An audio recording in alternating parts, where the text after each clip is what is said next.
बिस्मिल्लाहिर्रहमानिर्रहीम। नाज़रीन अस्सलाम वालेकुम, मैं हूँ इमरान वसीम।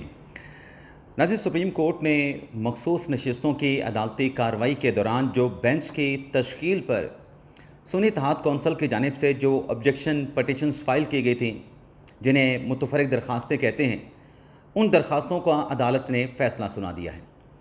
सबसे पहले तो इस अदालती फ़ैसले की जो डिटेल्स हैं वो आपकी खिदमत में पेश करेंगे। फिर जो आज कमरा अदालत में एक अनटूवर्ड इंसिडेंट हुआ, नाखुशगवार जो वाक़या पेश आया, वो क्या हुआ था, वाक़या नाखुशगवार क्यों पेश आया, सुन्नी इत्तेहाद कौंसल के वकील ने अदालत में क्या बात की, जज साहबान का उस पर रिएक्शन क्या था, रिमार्क्स क्या थे, फिर ये डिटेल आपके साथ हम शेयर करेंगे। उसके बाद जो मुकम्मल आज की अदालती कार्रवाई जो है उसका अहवाल आपकी खिदमत में पेश करेंगे। तो नाज़रीन, आज 1 बजे से पहले अदालत ने जो सुन्नी इत्तेहाद कौंसल की 4 दरख्वास्तें थीं, 3 दरख्वास्तें बेंच पर एतराज़ की थीं और 1 दरख्वास्त जो है वो लाइव स्ट्रीमिंग की थी। अदालत ने उन दरख्वास्तों पर समाअत मुकम्मल होने के बाद कहा कि हम 10 मिनट के बाद आपस में मुशावरत करके आकर जो ऑर्डर है उसको डिक्टेट कर देंगे। तो बेंच उठ के चला गया और कमोबेश कोई आधे पौने घंटे के बाद बेंच दोबारा कन्वीन हुआ तो ऑर्डर जो है वो अनाउंस किया गया। ऑर्डर में सबसे पहले जो सुन्नी इत्तेहाद कौंसल के वकील हामिद खान साहब की दरख्वास्त थी कि इस केस की लाइव स्ट्रीमिंग होनी चाहिए, अदालत ने लाइव स्ट्रीमिंग की दरख्वास्त को एक्सेप्ट कर लिया मुतफ़िक़ा तौर के पर 11 के 11 जजेज़ ने। और अदालत ने इस दरख्वास्त को SIC की दरख्वास्त को एक्सेप्ट करने की रीज़न ये दी है कि चूँकि पहली जो दरख्वास्त थी उस पर समाअत भी लाइव स्ट्रीमिंग उसकी हुई थी, तो लिहाजा यहाँ पर भी मुतफ़िक़ा तौर पे हम लाइव स्ट्रीमिंग का ऑर्डर करते हैं और सुप्रीम कोर्ट का IT डिपार्टमेंट आइंदा समाअत जो कि पीर को होगी नज़र सानी की दरख्वास्तों पर, वो लाइव स्ट्रीमिंग के इंतज़ामात मुकम्मल करे। फिर अदालत की तरफ से जो 3 बेंच पर एतराज़ की मुतफ़र्रिक़ दरख्वास्तें थीं कि ये बेंच जो है इसमें 12 जुलाई वाला जो बेंच है फ़ैसला देने वाले, जिसमें मंसूर शाह साहब थे, मुनीब अख्तर साहब थे, आयशा मलिक साहबा थी, बाकी जजेस थे, उनको शामिल नहीं किया गया और कहा गया था कि जब तक 26वीं आईनी तरमीम का फ़ैसला नहीं होता आप इस केस की जो कार्रवाई है इसको अर्जेंट कर दें। तो ये 3 दरख्वास्तें अदालत ने मुत्तफ़िक़ा तौर पे इन तीनों दरख्वास्तों को भी रद्द कर दिया। लेकिन आज ये समाअत मुकम्मल होने से पहले जो एक नाखुशगवार वाक़या पेश आया, अदालत ने फ़ैसला सुनाने के बाद उसका ज़िक्र किया। जब फ़ैसला जस्टिस अमीनुद्दीन खान साहब ने सुना दिया तो उनके फ़ैसला सुनाने के बाद जैसे जमाल खान मंदुखेल ने सुन्नी इत्तेहाद कौंसल के वकील फैसल सदीकी से कहा कि सदीकी साहब, आज आपका रवैया अदालत में दुरुस्त नहीं था। जिस पर सुन्नी इत्तेहाद कौंसल के वकील फैसल सदीकी साहब ने कहा कि मैं शर्मिंदा हूँ, मतलब उन्होंने माजरत कर ली अपने कंडक्ट पे, अपने लहजे पे या जो भी उन्होंने बातें अदालत में कहीं। लेकिन एग्जैक्टली हुआ क्या था? हुआ नाज़रीन ये कि जब मुतासरा अरकान असम्बली जो कि नून लीग से हैं, पीपल्स पार्टी से हैं, उनके वकील मखदूम अली ख़ान ने अपने दलाइल मुकम्मल किए तो जस्टिस अमीनुद्दीन खान साहब ने कहा कि हम अभी उठ रहे हैं और 10 मिनट के बाद दोबारा आएंगे। तो फौरी तौर पे फैसल सदीकी साहब रोस्टम पे आ जाते हैं और फैसल सदीकी ये बात करते हैं कि देखें, क्या 26वीं आईनी तरमीम के बाद जो जवाबुल जवाब का जो राइट है, क्या 26वीं आईनी तरमीम के बाद जवाबुल जवाब का हक़ जो है वो ख़त्म कर दिया गया है? जिस पर जस्टिस अमीनुद्दीन खान ने कहा कि अदालत ने, बेंच ने ऐसा कुछ नहीं कहा। फैसल सदीकी ने कहा कि मुझे जवाबुल जवाब में इतना वक्त बेशक आप ना दें जितना मिलिट्री कोर्ट में ख्वाजा हारिस ने लिया था जवाबुल जवाब देने में, लेकिन मुझे मुनासिब वक्त तो दें। जो दूसरी साइड से मखदूम अली ख़ान ने दलाइल दिए हैं हमारी दरख्वास्तों पर, जो उन्होंने मुखालफत की है, उस पर मुझे कुछ देर बात करने दें, जवाबुल जवाब देने दें। जिस पर अमीनुद्दीन खान साहब ने कहा कि देखें कि आप जो बार बार ये बात कह रहे हैं कि 26वीं आईनी तरमीम में जो राइट ऑफ रिबटल इसको ख़त्म कर दिया गया, हमने ऐसा कुछ नहीं कहा। मखदूम अली ख़ान साहब ने यहाँ पर यह बात की कि इस केस में सुन्नी इत्तेहाद कौंसल का हक़ दावा क्या बनता है। मखदूम अली ख़ान साहब ने कहा कि 12 जुलाई का जो फ़ैसला था, उस 12 जुलाई के फ़ैसले में तो सुन्नी इत्तेहाद कौंसल की दरख्वास्त को रद्द कर दिया गया था। 12 जुलाई के फ़ैसले में मखसूस नशिस्तें तो सुन्नी इत्तेहाद कौंसल को नहीं दी गई थी और 12 जुलाई के फ़ैसले में जब सुन्नी इत्तेहाद कौंसल को सीटें नहीं मिली, ख़वातीन की, मिनॉरिटीज़ की मखसूस नशिस्तें नहीं मिली, उस फैसले के ख़िलाफ़ तो सुन्नी इत्तेहाद कौंसल ने नज़रसानी भी दायर नहीं की। तो इनका हक़ दावा क्या बनता है कि वो इस केस में बेंच के ऊपर एतराज़ात उठाएं। जिस पर फैसल सदीकी साहब ने लाउडली अदालत में कहा और ज़रा हार्शली भी कहा कि फिर हमें इस केस में पार्टी क्यों बनाया गया। इस पर नाज़रीन जैसे अमीनुद्दीन खान साहब ने और जस्टिस मंदुखेल साहब ने उनसे कहा, जस्टिस मोहम्मद अली मदद साहब ने भी कहा कि आप मखदूम अली ख़ान को किस तरीके से मुखातब कर रहे हैं। अपना लहजा देखें। आप भी सीनियर कौंसल हैं और मखदूम अली ख़ान भी सुप्रीम कोर्ट के सीनियर लॉयर्स हैं। अपना लहजा दुरुस्त करें। आपने अगर बात करनी है, जो भी आपने कहना है, आप डायरेक्टली मखदूम अली ख़ान को मुखातब करने के बजाय आप कोर्ट से मुखातिब हों। आप डायरेक्टली मखदूम अली ख़ान से मुखातब नहीं हो सकते। फिर मखदूम अली ख़ान ने कहा कि मैंने तो जो ऑब्जेक्शन एप्लीकेशन थी उसके ऊपर दलाइल दिए हैं और मेरा सिर्फ इतना ही कहना है कि इन दरख्वास्तों पे जो एतराज़ात उठाए गए हैं, सुन्नी इत्तेहाद कौंसिल का इसमें जो हक़ दावा है, जो लोकल स्टैंड है, वो कैसे बनता है। फिर जैसे जमाल खान मंदोखेल साहब ने कहा कि जब फैसल सिद्दीकी साहब बड़ा हार्शली बात कर रहे थे, बड़ा लाउडली बात कर रहे थे कि नहीं हमें रिबटल में आप चांस दें, मुनासिब वक्त हैं, तो मखदूम अली ख़ान ने फैसल सिद्दीकी साहब से कहा कि ठीक है, आप को फेयर ट्रायल का मौका देते हैं, आप जवाबुल जवाब में अपने जो बात करनी है आप बात कर लें। तो फैसल सिद्दीकी ने कहा कि यहाँ पर बात की जा रही है ऑर्डर ऑफ कोर्ट की। तो जो 6 जुलाई का ऑर्डर ऑफ द कोर्ट है उस पर 2 जजेस ने दस्तखत नहीं किए हैं। 6 जुलाई के ऑर्डर पर जो जैसे आयशा मलिक साहबा, जैसे अकील अब्बासी साहब ने इख्तलाफ किया, उस पर दोनों जजेस के दस्तखत नहीं हैं, सिर्फ 11 जजेस के दस्तखत हैं। फिर फैसल सिद्दीकी ने पनामा जजमेंट का हवाला दिया कि 3-2 का फैसला कैसे हुआ, और फिर वो जो 2 जजेस थे जिसने नवाज शरीफ को डिस्क्वालीफाई किया, जब JIT की रिपोर्ट आ गई और फिर नवाज शरीफ को डिस्क्वालीफाई करने के लिए बेंच कन्वीन हुआ तो वो 5 रुकनी बेंच था। और फिर उन्होंने कहा कि 5 जजेस ने उस पनामा केस में ऑर्डर पे सिग्नेचर किए थे। जस्टिस अमीनुद्दीन खान साहब ने फैसल सिद्दीकी साहब से कहा कि आपका ये कहना कि 2 जजेस ने दस्तखत नहीं किए हैं, ये भी आपका तासुर है, ये भी आपका मफरूज़ा है। जस्टिस मोहम्मद अली मज़हर ने कहा, फैसल सिद्दीकी साहब आप जो बात कर रहे हैं कि उन 2 जजेस को शामिल किया जाए, हमने तो कॉन्स्टिट्यूशनल बेंच के लिए जो फुल कोर्ट है, फुल कोर्ट हम यहाँ पे बिठा दी है। 15 जजेस हैं, 2 जजेस को हमने इसलिए शामिल नहीं किया क्योंकि वो पेशावर हाई कोर्ट में इन दरखास्तों के ऊपर आपकी अपील पर फैसला कर चुके हैं। जो बाकी जो दस्तियाब जजेस हैं उस पर मुश्तमिल हमने फुल कोर्ट बना दिया है। अगर 2 जजेस के इख्तलाफी नोट के बाद, उनका नजरसानी के केस में इख्तलाफी नोट आने के बाद, अगर जजेस इसी तरीके से आइंदा भी अगर 5 जज चले जाएँ, 2 जज चले जाएँ, तो फिर तो इस केस की समाअत नहीं हो सकती कि 2 के जाने के बाद 2 शामिल कर लें, 3 के जाने के बाद 2 से शामिल कर लें, तो ये तो फिर एक ना ख़त्म होने वाला सिलसिला शुरू हो जाएगा, जिस पे फैसल सिद्दीकी ने कहा कि ये आपका तासुर है।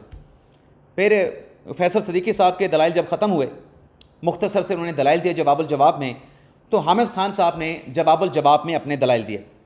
हामिद खान साहब ने कहा कि यह बात दुरुस्त है कि कौन सा केस चलाना है, कब चलाना है, ये अदालत की सवाबदीद होती है, लेकिन चूँकि लाइव स्ट्रीमिंग के हवाले से ओरिजिनल प्रोसीडिंग दिखाई गई थी, उसकी लाइव स्ट्रीमिंग हुई थी, तो मेरी आपसे दरख्वास्त होगी कि यहाँ पर डिस्पैरिटी नहीं होनी चाहिए। ओरिजिनल प्रोसीडिंग अगर लाइव स्ट्रीम होती है तो नजरसानी की दरख्वास्तों पर भी समाअत उसकी लाइव स्ट्रीमिंग होनी चाहिए। फिर उन्होंने कहा कि यहाँ पर जो बात की गई कि 26वीं आईनी तरमीम जो है, अगर उसको पर समाअत करने के लिए इस केस को रोका गया तो बाकी केस में भी एतराज़ात आएंगे, ये बात दुरुस्त हो सकती है। लेकिन हामिद खान साहब ने कहा कि मैं फिर भी कहूँगा कि इस केस की हद तक तो ज़रूरी है कि जब तक 26वीं आईनी तरमीम का फ़ैसला ना हो तब तक इस केस की समाअत को एडजन किया जाए। हामिद खान साहब ने कहा कि 12 जुलाई का जो फ़ैसला है सुप्रीम कोर्ट का मखसूस नशिस्तों में, उस 12 जुलाई के फ़ैसले को शिकस्त देने के लिए, डिफीट देने के लिए 26वीं आईनी तरमीम जो है वो लाई गई। बाकी केसेस में आप बेशक अदालती कार्रवाई को ख़त्म करें, एडजन करें, ना करें, लेकिन एटलीस्ट मखसूस नशिस्तों की हद तक जो कार्रवाई है उससे आप 26वीं आईनी तरमीम की दरख्वास्तों का फ़ैसला होने तक उसको मुलतवी कर दें। इसके बाद फिर वो समाअत मुकम्मल हुई थी, अदालत ने आके फ़ैसला सुनाया। लेकिन इससे पहले नाज़रीन, ये जो अनटूवर्ड नाखुशगवार वाक़या पेश आया, इससे पहले मखदूम अली ख़ान ने क्या दलाइल दी। मखदूम अली ख़ान साहब ने कहा कि जो सुप्रीम कोर्ट के 1980 के रूल्स हैं वो काबिल इतलाक़ सिर्फ उस वक्त थे जब तक आइन में आर्टिकल 191A जो है वो मुतारफ़ नहीं हुआ था। मखदूम अली ख़ान ने कहा कि आर्टिकल 188 जिसमें नज़रसानी का अख्तियार है, इस अख्तियार को पार्लियामेंट ने कानून साजी के साथ मशरूत कर रखा है और नई कानून साजी आर्टिकल 191A है।